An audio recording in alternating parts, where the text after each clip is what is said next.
ज्ञानवापी मस्जिद की जब बात आई, असदुद्दीन अवैसी साहब ने ही आवाज उठाया, जिन्हें ये बी टीम कहते हैं। जब सीए एनआरसी लाया गया और हमसे दस्तावेज और कागजात पूछने की बात की गई तो कौन आवाज उठाई? असदुद्दीन अवैसी साहब ही आवाज उठाए। अरे बी टीम कहने वालों, तुमने कहा अपना मुंह खोला? 5 साल लोकसभा में जाकर गूंगा बन के बैठे। उन पूरे सांसदों में वहां पर उठकर तमाम बीजेपी के सांसदों के सामने, नरेंद्र मोदी के सामने, अमित शाह के सामने एक ही मर्द मुजाहिद असदुद्दीन अवैसी साहब उठे और बाबरी मस्जिद जिंदाबाद, बाबरी मस्जिद जिंदाबाद, बाबरी मस्जिद जिंदाबाद का नारा। तो उनकी गाड़ी पे गोलियां चलाई जाती है, उनको खत्म करने की कोशिश की जाती है। जब बीजेपी के डर से आप वोट डालते थे तो पुलैया की बात कौन करेगा, खेती बाड़ी की बात कौन करेगा, नौजवानों को रोजगार की बात कौन करेगा? अलीगढ़ मुस्लिम यूनिवर्सिटी का एक पैनल लेकर ठहर कर वहाँ पर बताता है, अरे कमजोर है, यहाँ के कमजोर सांसद इंशाअल्लाह अल्लाह की मर्जी से तू हारेगा, तेरे में इतनी ताकत नहीं थी, तेरे कांग्रेस के इतने सारे सांसद थे, उसमें से 2-3 सांसद को अपने साथ ले लेता।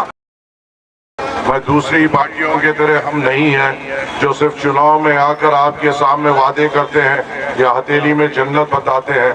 मजलिस इत्तेहादुल मुस्लिमीन चुनाव के दौरान वही बात करती है जो वो मुकम्मल कर सकती है और जो अवाम के तवक्कुआत पे ठहर सकती है। मैं पहली बार या किशनगंज इलाके में नहीं आया हूँ, करीबन 10 साल से बार बार आपके दरमियान में आता हूँ, आपके बीच में हम ठहरते हैं और अल्लाह का फजलो करम है, जब पहली बार हम आए थे और आज के हालात बड़े जमीन आसमान का फर्क है। आज मजलिस इत्तेहादुल मुस्लिमीन किशनगंज में एक ताकत है, लोग चाहते हैं असदुद्दीन अवैसी साहब को मोहब्बत से देखते हैं और मजलिस की कामयाबी के लिए दुआ करते हैं। आज जब मैं यहाँ पर आपके सामने ठहरे हुआ हूँ, मैं आपके सामने वोट की अपील करने आया हूँ, वोट की अपील करने आया हूँ और आपको सोच देने आया हूँ।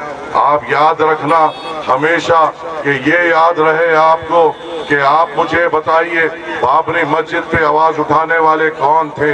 आप मुझे बताइए जब वुमेन रिजर्वेशन का बिल आया औरतों का, उसमें मुसलमान औरतों को हिस्सा देने की बात किसने की थी? आप मुझे बताइए ज्ञानवापी पे बात किसने की थी? आप मुझे बताइए सीए एनआरसी पे बात किसने की थी? आप मुझे बताइए कर्नाटका में जब हिजाब के नाम पर हमारे औरतों को सताया जा रहा था तो उनके लिए आवाज किसने उठाई थी? क्या आप जानते हैं वो एक ही इंसान तमाम हिंदुस्तान में थे जो बाबरी मस्जिद पे आवाज उठाए, ज्ञानवापी पे आवाज उठाए, सीए एनआरसी पे आवाज उठाए, हिजाब पे आवाज उठाए, और जब औरतों का रिजर्वेशन का बिल आया तो उसमें मुस्लिम खवातीन को हिस्सा देने की बात की, वो बैरिस्टर असदुद्दीन अवैसी साहब थे जिनका झंडा हम आपके बीच में लेकर आए हैं, जिनका चेहरा हम आपके बीच में लेकर आए हैं और अख्तर अली मान साहब को जिताने की गुजारिश करने हम यहाँ पर आए हैं। आप मुझे बताइए 5 साल पहले भी चुनाव आए थे, उससे पहले के 5 साल पहले भी चुनाव आए थे, ऐसे ही 5-5 साल में चुनाव आते हैं, आप लोग वोट देते हैं। ऐ मेरे बुजुर्गों जो यहाँ पे मौजूद है और जो मेरी आवाज को सुन सकते हैं, मेरे बुजुर्गों एक आपसे छोटा सा सवाल करता हूँ, अगर आपको मेरे सवाल बुरा लगे तो मुझे माफ कर देना। आप यहाँ पर इस महल्ले में, इस हाट में कई ऐसे बुजुर्ग होंगे जो 60 साल के होंगे, 70 साल के होंगे, 80 साल के होंगे। मैं उनसे पूछता हूँ जो आपके जो बड़े थे, जो शायद आज दुनिया में नहीं है, अल्लाह उनकी मगफिरत करे, वो भी तो हर 5 साल को वोट देते थे जिस तरह से आपने वोट दिया। आपके बुजुर्ग के वक्त भी जबकि नौजवान बाहर जाकर नौकरी करते थे, दूसरे शहरों में जाकर मजदूरी करते थे, आपके दौर में भी जब आप जवान थे, आपके उस वक्त में भी लोग बाहर जाकर मजदूरी करते थे। तो आज का वक्त भी यही है कि आज के नौजवान भी बाहर रियासतों में जाकर, दूसरे शहरों में जाकर नौकरी करते हैं। तो क्या फायदा हुआ आपके वोट का? आपका वोट कहाँ इस्तेमाल हुआ? क्या सहूलत मिली आपको? जब भी हमारे बड़े या उनके बड़े भी मजदूरी करते थे, हमारे बुजुर्ग भी जवानी में देखे होंगे कई लोग जाकर मजदूरी करें, और आज के नौजवान को भी अपने बूढ़े माँ बाप को छोड़कर, अपनी बीवी बच्चों को छोड़कर, अपने घर गृहस्थी को छोड़कर पैसों के लिए दूसरी रियासतों में जाकर, दूसरे शहरों में जाकर मजदूरी करना पड़ रहा है। तो क्या फायदा हुआ वोट का? क्योंकि ये फर्क इसलिए नहीं आया क्योंकि यहाँ से जो भी जीते ये जानते थे कि आपको स्कूल देने की जरूरत नहीं, ये जानते थे आपके सामने कॉलेज की बात या पढ़ाई लिखाई की बात करने की जरूरत नहीं, ये जानते थे कि आपको रूट पुलिया की बात करने की जरूरत नहीं, ये जानते थे किसानों की भलाई की बात करने की जरूरत नहीं। बस आपके सामने बीजेपी का नाम लो, बीजेपी के नाम से डराओ, आप खुद ब खुद ही आके वोट डालेंगे। जब बीजेपी के डर से आप वोट डालते थे तो पुलैया की बात कौन करेगा, खेती बाड़ी की बात कौन करेगा, नौजवानों को रोजगार की बात कौन करेगा, अस्पताल की बात, दवाखानों की बात कौन करेगा, स्कूल कॉलेजों की बात कौन करेगा, नौकरी की बात कौन करेगा? क्योंकि ये सब ये जानते हैं कि बस आपको डराओ और आपका वोट हासिल करो। अरे आप मुझे बताइए, जब भी कहीं भी हिंदुस्तान में कहीं भी कुछ भी परेशानी आती है, आपने किसको आवाज उठाते हुए देखा? उनको ही आवाज उठाते हुए देखा जिनको यहाँ के जो सांसद है और यहाँ का जो जेडीयू का प्रत्याशी है जिसको बी टीम कहते हुए उनको आवाज उठाते हुए देखा।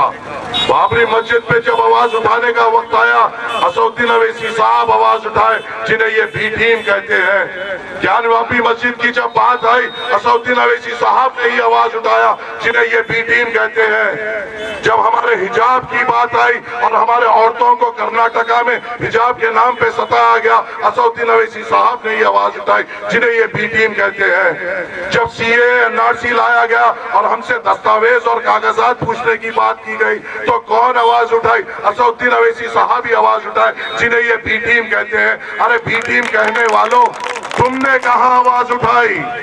अरे बी टीम कहने वालों, तुमने कहां अपना मुंह खोला?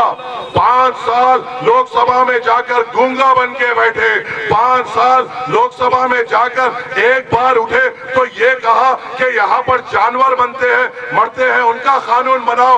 ए बेशरम, यहाँ पे इंसानों ने तुझे वोट दिया था, तूने इंसानों की बात नहीं की, वहां पर जाकर ये कहा कि जानवरों के लिए कानून बनाओ। क्या जानवरों ने तुझे वोट दिया था या किशनगंज के गयूर लोगों ने, ईमानदार लोगों ने, ईमान वाले लोगों ने, मेहनती लोगों ने तुझे वोट दिया था?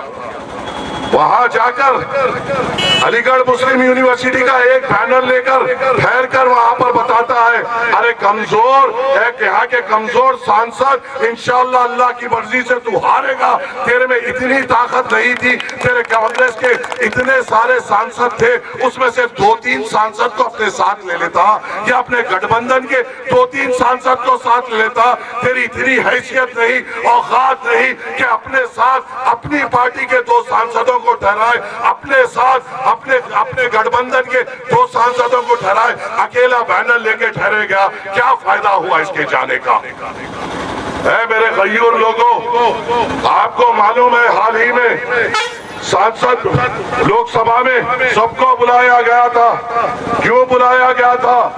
जब भव्य राम मंदिर बनाई गई तो उसकी तारीफ में बोलने के लिए तमाम सांसदों को बुलाया गया था।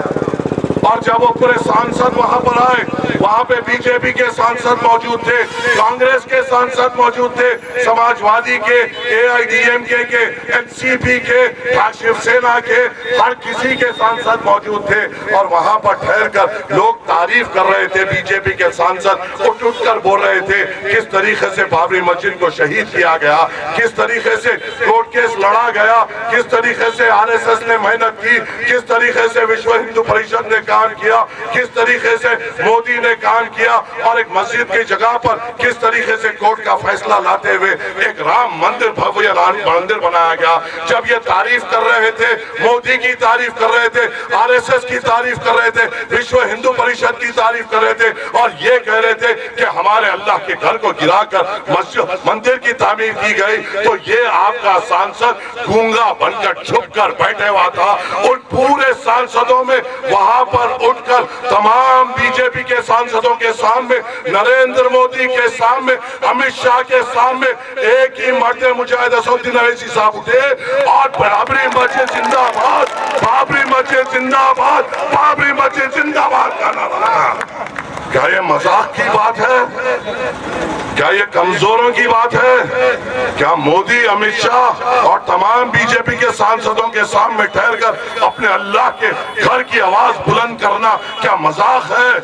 दिलेरी लगती है, जिगरा लगता है, हिम्मत लगती है, हौसले लगते हैं। और आप जैसे लोगों के जब दुआएं उनके साथ है तो वो किससे डरे? सिवाय अल्लाह के अलावा किसी से डरने की जरूरत नहीं। ये आपके दुआओं की ताकत है सऊदी अवैसी साहब के लिए, जो अल्लाह उनकी जबान में ताकत देता है आपके लिए बोलने के लिए, आपके लिए ठहरने के लिए, आपके लिए लड़ने के लिए। जब आपके लिए ठहरते हैं, बोलते हैं, लड़ते हैं तो उनकी गाड़ी पे गोलियां चलाई जाती है, उनको खत्म करने की कोशिश की जाती है, उनके घर में मातम लाने की कोशिश की जाती है। अरे गयूर लोगों, ए पोठिया के गयूर लोगों, सोचो अगर वो एक गोली भी उनको लग जाती तो कौन होता हमारी आवाज उठाने वाला? अगर असदुद्दीन अवैसी साहब को हटा दे तो कौन है हमारे लिए बात करने वाला?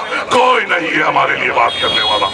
अल्लाह उनको सेहत दे, अल्लाह उनको लंबी उम्र दे, अल्लाह हमेशा उनको हमारे लिए ऐसी बेबाक तरीके से बोलने की और ठहरने की ताकत दे इंशाअल्लाह ताला।